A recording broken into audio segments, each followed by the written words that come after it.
Start more US based ఈ learning platform. మీరు కూడా స్లాట్ బుక్ చేసుకోవాలంటే ఈ నెంబర్కి కాల్ చేయండి. ప్రస్తుతం మనం మిల్స్ కాలనీ పోలీస్ స్టేషన్ దగ్గర ఉన్నామండి. అయితే ఇక్కడ తల్లిదండ్రులు ఉన్నారు, కీర్తన వాళ్ళ తల్లిదండ్రులు. వారిని అడిగి తెలుసుకుందాం. సార్ చెప్పండి, అసలు ఈ దుర్ఘటన ఎప్పుడు జరిగింది? నిన్న ఉదయం 15వ తారీఖు పొద్దున 10:30 వాణి విద్యానికేతన్ హై స్కూల్ SRR తోట నియర్ పుట్నాలమిల్లి దగ్గర ఆ స్కూల్లో 4వ తరగతి చదువుతున్న నా చిన్న పాప తుమ్మ కీర్తన 10 సంవత్సరాల వయసు గల పాపని పీటీ సార్ ఇద్దరు పిల్లల సమక్షంలో స్కూల్ బిల్డింగ్ పైకి రమ్మని చెప్తే పాప వెళ్ళిపోయి నిల్చున్న తర్వాత తన మూతి మూసి విచక్షణ రహితంగా పిడుగుద్దులు గుద్ది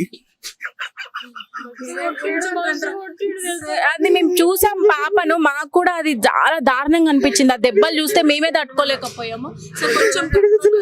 పిడుగుద్దులు గుద్ది మూతి మూసి బొత్తలు కొట్టి తొక్కేసి ఒక 5 నిమిషాలు కంటిన్యూ కొడితే వీపు మొత్తం రక్తం పేరకపోయి విచక్షణ రహితంగా ఉన్న పాపను మళ్ళా తీసుకొచ్చి అందులో కూర్చోబెట్టి క్లాసులో కూర్చోబెట్టి ప్రతి 10 నిమిషాలకు ఒకసారి వచ్చి మీరు కనుక మీ తల్లి కానీ తండ్రిలో కానీ ఎవరైనా చెప్తే మళ్ళీ రేపు పొద్దున ఇదే పరిస్థితి రిపీట్ అవుతుంది అన్నది.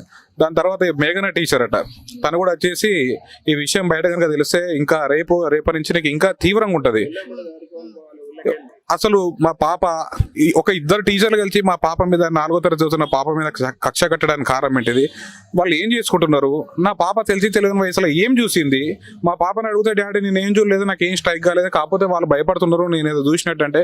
అసలు ఈ టీచర్ ఈ సార్ స్కూల్లో ఏం చేస్తున్నారు? నా పాప ఏం చేస్తుంది?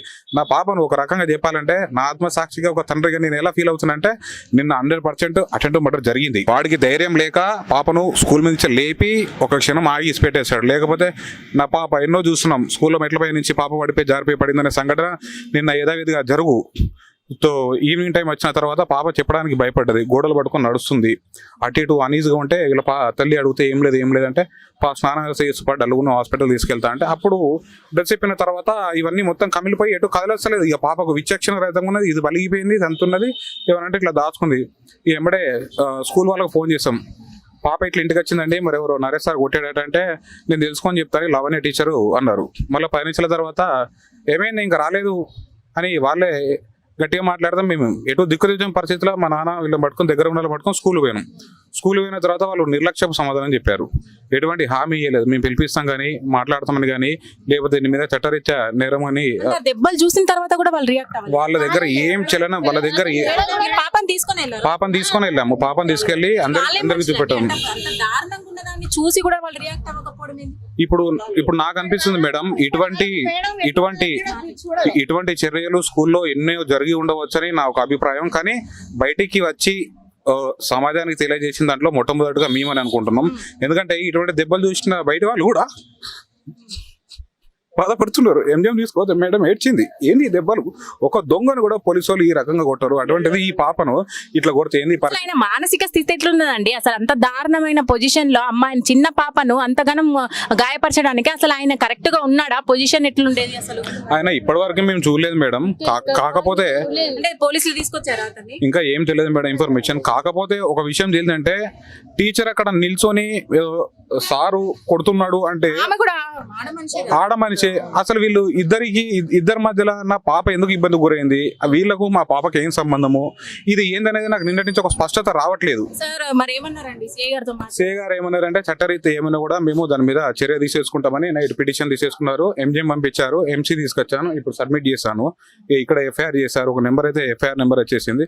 మేము ఏమంటున్నాం అంటే నా పాప నిన్న చనిపోయేదే చుట్టిలో బతికిపోయేది. వాడు లేపెట్టిండట, వాడు స్కూల్ కు పిట్టగూడ పైకి లేవట్టి ఇట్లా పడేసి ఇట్లా తీసిండాడు. వాడు హాస్పిటల్ అంటుంది మానసికంగా పాప బాగా కృంగిపోయింది, మీరు ఎంబడే సైకియాట్రిస్ట్ కన్సల్ట్ చేయండి, ఇది అక్కడ ఇచ్చేసి రమ్మన్నారు. ఇప్పుడు నా పాప పరిస్థితి మేడం, అందులో ఎంతో మంది పిల్లలున్నారు, చెప్పుకున్నారు. నేను ధైర్యవంతుని ముందుకు వచ్చిన, ధైర్యం లేని వాళ్ళు ఎంతమంది ఆగిపోతున్నారు. నేను స్కూల్ దగ్గర పోయి కాసేపు ఆవతే చెప్తున్నారు, వాడు కొడితే గువ్వలు బలిపోతాయట పిల్లలై. అంత కొట్టేటోని మినిమం క్వాలిటీ లేని టీచర్లను మీరు ఎందుకు తీసుకుంటున్నారు? ఇప్పుడు మీరు విద్య నేర్పుతూనే మేము నేర్చుకుంటున్నాం. అసలు మాకు విద్య నేర్పడానికి మాకు విద్య నేర్పేటోనికి నీకు చదువురాని పరిస్థితి, నీకు సంస్కారం లేని పరిస్థితిలో మా పిల్లల్ని 10 నిమిషాలు పక్కింట్లో పంపాలంటే ఆడపిల్లలు ఎంతో భయపడి రోజు అటువంటిది 24 గంటలు స్కూల్ పంపిస్తున్నాం, ఎంతో ధైర్యంతో పంపిస్తున్నాం. అలా ఒక టీచరు ఇవి దెబ్బలేనా లేకపోతే ఎలర్జా ఒకసారి హాస్పిటల్ అసలు అది ఎలర్జీ లా కనబడుతుందా అమ్మా? చూస్తుంటేనే తెలుస్తుంది కదా. ఎలర్జీ కదా హాస్పిటల్ తీసుకెళ్ళి ఎలర్జీ ఎప్పుడు మీరు తీసుకెళ్లి చూపించారు? నిన్న తీసుకెళ్ళి పెట్టినాక రావణ టీచరు ఇన్ఛార్జి సార్ నువ్వేమన్నావు, ఏమంటే కొట్టిండు నిన్ను, సార్ నువ్వు ఏమంటే కొట్టిండు అని ఇదే బెదిరిస్తాంది. ఏమని నవ్వుతాంది అది, నువ్వు మనిషి కాదని నీకు కళ్ళు లేవా అని చూసుకోవని అంత డబ్బు దొబ్బుతానవని నేను అన్నా. అమ్మ మీరు చెప్పండి, కీర్తన గారు మదర్ కదా మీరు, పాపని ఎప్పుడు ఈ సంఘటన చూసారంటే ఈవినింగ్ స్నానం పోస్తే సాయంత్రం ఈవినింగ్ పోసేటప్పుడు చూసిన, మధ్యాహ్నం ఇంటికి లంచ్ మా యారాలు తీసుకొని వచ్చింది. మా యారం మేము లేము ఆ టైంలో, లేకపోతే మా యారాలు ఇంటికి తీసుకొని వచ్చింది. లంచ్ చేసినాక బయటకు వెళ్తానని వచ్చిన, ఎదురైనా నాన్న చెంపకి మీద ఇంతకన్నా దెబ్బలు ఉన్నాయి, ఏంటిది నాన్న అంటే ఏం లేదు నార్మల్ కూడా పిల్లలు అయితే సార్ కొట్టింది మమ్మీ అన్నది. అనుడితోటి ఏ సార్ అంటే పీటీ సార్ అన్నది. మరి నేను వచ్చి మాట్లాడతాపా, ఒక దెబ్బ కూడా పడనియను కదా, లేట్ అయితే కూడా ఒక దెబ్బ పడనియను కదా, మరి నేను ఎట్లా కొట్టిండే వస్తాపా అంటే మమ్మీ వద్దు మమ్మీ భయం వేస్తుంది నువ్వు రావద్దు అంటే, ఓకే నువ్వు ఎప్పటికీ ఎట్లయినా కొడతారు కదా చదువులు అని నేను ఊకున్నా. సాయంత్రం కూడా తీసుకొచ్చినాక స్నానం పోస్తానని తీసుకుపోయినా, బట్టలు బి చూస్తాకి మస్తు వీపు మొత్తం కమిలిపోయి ఉన్నది, ఇక కమిలిపోయి ఉన్నది. అసలు ఎందుకు కొట్టిల్లు వాళ్ళు, నా బిడ్డను ఎందుకు కొట్టిల్లు వాళ్ళు, ఏం చేసలు అసలు స్కూలా లేకపోతే ఏమైనా చేస్తారు అలా. కరోనా టైంలో అటువంటి ఉన్న ప్లేస్మెంట్ కూడా నిత్యం ఫీజులు కట్టాలని రోజుకు ఎన్నో సార్లు ఫోన్ చేసే మేనేజ్మెంట్ నా పాప ఇన్ని దెబ్బలు పడి అపస్మారక స్థితిలో పోయినాక కూడా ఒక్క కాల్ లేదు నాకు సాయంత్రం వరకు.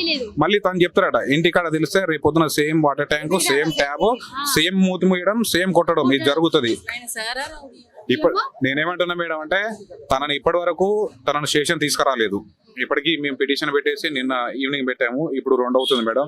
నేనేమంటున్నాంటే తొందర తనను అరెస్ట్ చేయాలి, మాకు న్యాయం చేయాలి. మా పాప మానసిక పరిస్థితి, ఎందుకంటే పోలీస్ డిపార్ట్మెంట్ ఈ మానసిక పరిస్థితి అనేది పోలీస్ డిపార్ట్మెంట్ వల్లనే అయ్యేది. తన పైన చర్యలు తీసుకుంటే నా పాపకు అర్థమైపోతుంది. ఈయననే కాదు, ఈయన పైన ఎంతో మంది అధికారులు ఉన్నారు, ఎంతో ప్రభుత్వం ఉంది, ఎంతో వ్యవస్థ ఉంది, నాకు న్యాయం జరుగుతుంది. తన చిన్న వయసులో కనుక తనకు ఒక నిబద్ధత రాకపోతే ఈ సమాజం పట్ల తనకు ఒక గౌరవం ఉండదు. ఇక ఇంతే, ఇది ఇక్కడే ఎవరి వాడు కొట్టేసుకుంటాడు అన్న ఫీలింగ్ లోకి వచ్చేస్తారండి. ఇది కూడా కరెక్ట్, అంటే తన ఎదుగుదల మీద కూడా ప్రభావం పడి నేను ఏమంటున్నా అంటే ఈ పాపలకి ఎవరు కావద్దు. ఆ స్కూల్లో క్వాలిటీ చెక్ చేయండి, ఆ బస్సులు చెక్ చేయండి. అసలు నా పాపను వాళ్ళిద్దరు కలిసి కొట్టడానికి, వాళ్ళిద్దరు భార్య భర్తలు కూడా కాదు, వేరే టీచర్లు, వీళ్ళిద్దరు కలిసి నా పాపను ఎందుకు కొట్టాల్సిన కారణం వచ్చిందో అది దానిపైన ఎంక్వైరీ జరగాలి. అది ఏందో మాకు కూడా తెలవాలి, మా సమక్షంలో మీడియా వాళ్ళకి మీకు కూడా తెలవాలి, ఇది సమాజానికి తెలవాలి. స్కూల్కి వెళ్ళిన తర్వాత 1 గంట అర్ధ గంటకు పాసింగ్ వస్తుంది కదా, పాసింగ్ కోసము ఆమె లేచింది. లేవగానే వీళ్ళు ఇద్దరికి వాళ్ళకి ఏమి ఉన్నదో మాకు తెలియదు అనకూడదు. వాళ్ళు బాత్రూమ్ దగ్గరికి తీసుకుపోయింది అమ్మాయిని, 2nd ఫ్లోర్లో ఎవరు ఎవిడెన్స్ లేకుండా ఆడికి తీసుకుపోయింది. ఈ మేఘన టీచర్ అనే ఆమె తీసుకుపోయి వానికి అప్పచెప్పింది. వానికి అప్పచెప్తే వాడు ఒక 10 నిమిషాలు ఫుట్బాల్ ఆడిండు. ఆడిన తర్వాత మొత్తం అయిపోయినాక మళ్ళీ వీళ్ళిద్దరు కలిసి ఇది మీ నాయనకు కానీ వాళ్ళ తాతను నేను మీ తాతకు కానీ ఎవరికన్నా చెప్పినాం అనుకో, మీ తాతకు తెలిసిన దానికంటే ఇంకా మాకు మీద పెద్దోళ్ళు లేరికే మీరు బట్టలు చదువుకొని రెడీగా ఉండాలి, ఎల్లుండి రేపు తెలితే ఎల్లుండి మీరు వెళ్ళిపోవాలి అని చెప్పి ఈ మేఘన టీచరు బెదిరించిందట. ఇది అక్కడి వరకు జరిగింది. వీళ్ళు లేరు, ఇంటికి వచ్చిన తర్వాత నేనే పెరుగు పోసి దగ్గర కూర్చుండబెట్టి భోజనం పెట్టించిన. అప్పుడు దెబ్బలు ఉన్నాయి, మాకు తెలియదు, లోపల చెప్పలే, భయపడ్డది. అయితే భోజనం పెట్టించిన తర్వాత టాటా చెప్పినాం, ఇంటికి తోలినాం, బడికి తోలిన తర్వాత మళ్ళీ వచ్చింది. అయిపోయినాక వచ్చిన తర్వాత డ్రెస్ మారవాలి కదా, డ్రెస్ మారవడానికి కోసము స్నానం చేయించడానికి కోసము డ్రెస్ తీసినటువంటి క్రమంలో అప్పుడు ఈ దెబ్బలన్నీ ఒప్పించినాయి. ఈ దెబ్బలన్నీ ఏంటి అని విచారణ చేసాడు మా వాడు. వెంటనే విచారణ చేసి నాకు వెంటనే ఫోన్ చేయగానే నేను ఎంబడే వచ్చిన. రాగానే ఈ పెద్ద సారు ప్రిన్సిపాల్ వాళ్ళ నాయన నా స్నేహితుడు, ఈయన కాదు, వీళ్ళు పోరగాళ్ళు, వాళ్ళ నాయన నా స్నేహితుడు. 2 రూములు పూరి కూర్చుండే, ఒక చింత చెట్టు, ఒకటే బాత్రూము. అప్పటి నుంచి వెళ్ళి దాన్ని మా పాఠశాలగా మేము నడిపించుకుంటూ వస్తాను. అయితే అప్పుడు ఇండ్లు లేవు, ఇప్పుడు ఇండ్లు పడ్డాయి.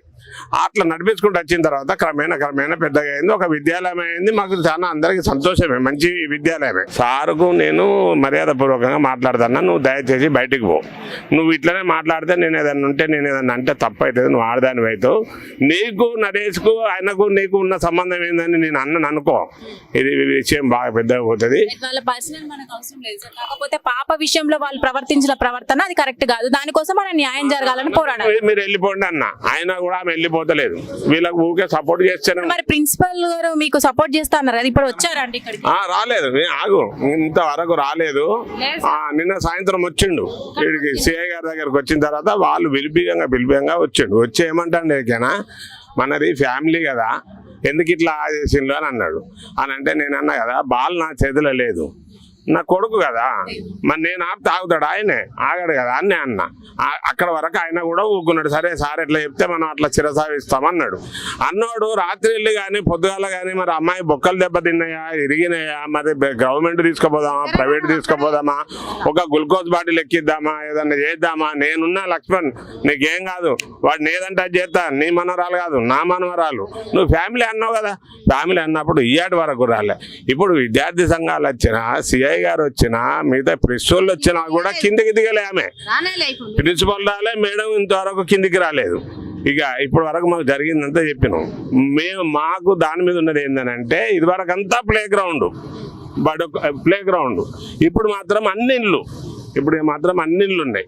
ఇప్పుడు దాని ప్లే గ్రౌండ్ లేదు, అసలు ఆ గల్లీలనే ఆ ఒక స్కూల్కు పర్మిషన్ క్యాన్సిల్ చేసేయాలి. ఎందుకంటే ఒక్క సీసీ కెమెరా లేదు. ఇప్పుడు మనం ఇక్కడ చూస్తే ఎన్ని సీసీ కెమెరాలు రికార్డ్ అవుతాను మేడం, అవుతున్నావా లేదా? ఎన్ని కిడ్నాపులు జరుగుతున్నాయి మీకు అయితే తెలియదు కదా, ఒక్క మూల మీద ఒక్కలేదు.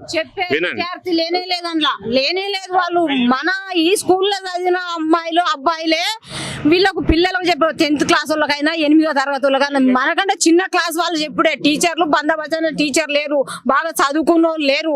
ఆ మేడం మన ముందుకు కిందికి రావాలి, ప్రిన్సిపాల్ రావాలి, వాళ్ళు ఒక్కడ 5 నిమిషాలు మనకు అప్పచెప్పాలి,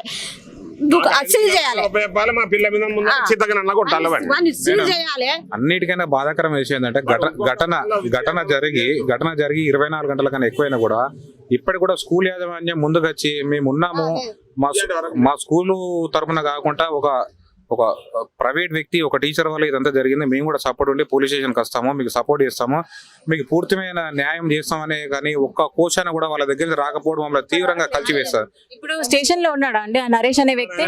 ఇప్పుడు మాకు ఉన్నాడు లేడు అనే విషయం ఏది తెలియజేయట్లేదు మేడం. చూస్తున్నారు కదా, అయితే కీర్తన గారు ఆ పాప వాళ్ళ తల్లిదండ్రులతో అయితే మనం మాట్లాడాము. అయితే వీళ్ళు చెప్తున్న ప్రకారం అయితే ఒక రోజు గడిచిపోయింది, నిన్న పొద్దున ఈ సంఘటన జరిగింది. అయితే సాయంత్రం వరకు కూడా పాప భయపడింది చెప్పడానికి, అయితే వాళ్ళు బెదిరించాడు, అతను ఇంకొక టీచర్ తో కలిసి ఆ పాపను బెదిరించడం జరిగిందని చెప్తున్నారు. అయితే అందుకని పాప దాచిపెట్టడం జరిగింది. కాకపోతే స్నానం చేసే క్రమంలో తల్లి చూసి ఇట్లాంటి సంఘటనను అసలు బయటకు తీసుకురావాలి, ఆ పాపకు అన్యాయం జరిగింది అని పాప తల్లిదండ్రులు స్కూల్ కి వెళ్ళడం జరిగిందంట. అయితే ప్రిన్సిపాల్ ని అడగడం జరిగిందంట, ఏం జరిగిందని తెలుసుకునే ప్రయత్నంలో ప్రిన్సిపాల్ అంటే ఒకసారి సాయం చేస్తాను అంటే నేను దీన్ని బయటికి తీసుకొస్తాను, అసలు నిజాలను బయటకు తీసుకొస్తానని చెప్పాడంట. మళ్ళీ తర్వాత ఇప్పుడు 24 గంటలు జరిగినా ఇక్కడి వరకు కూడా ఎవ్వరు కూడా స్పందించట్లేదని వీళ్ళు అయితే వాపోతున్నారు. అయితే స్టేషన్ కి అయితే వెళ్దాము, ఒకసారి సీఏ గారితో మాట్లాడే ప్రయత్నం చేద్దాం, అసలు దీని గురించి ఎలా చేస్తున్నారు, ఇంటరాగేషన్ ఎంతవరకు ఉంది, వీళ్ళ పరిస్థితి ఎలా ఉందనేది తెలుసుకునే ప్రయత్నం అయితే చేద్దాం. సుమన్ టీవీలో మీ పర్సనల్ అండ్ బిజినెస్ ప్రమోషన్స్ కోసం కింది నెంబర్ కి కాంటాక్ట్ చేయండి.